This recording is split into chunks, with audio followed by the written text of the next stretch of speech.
It is a struggle to get into homes these days, and like the affordability factor is kind of a pain in the ass. Is what you've guys done where to like hold as you move up? We've only lived in 2 of the 4. The other 2 we purchased just as rental properties. Oh, okay. And I will say, like, we didn't push our max budget when we bought the house that we're living in now. I don't know. I'm not one that's just like, give me the biggest house I can find. I don't want to clean that house. I want something manageable, and I can turn any house into a home. But I will find a way, so help me God, to make it adorable. Like, I love that project for me. That's awesome.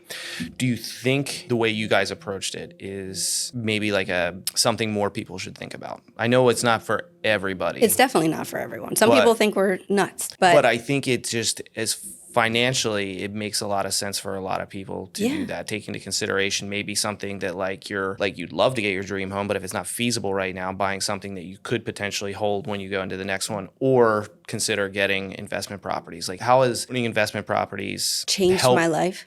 Yes.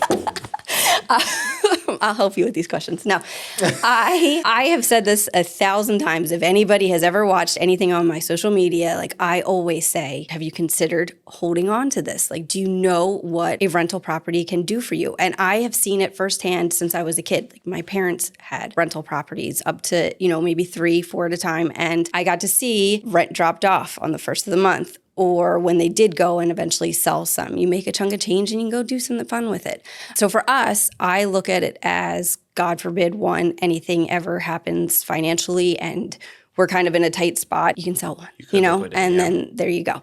Hopefully that doesn't happen. And the end goal is to give one to a kid, like, here you go at 25, here's a house, Brooke. Like, live in it, rent it, do what you want to do with it. But I would love to do that for my kids. That's actually a good way to look at it. Brooke is going to be holding you to that.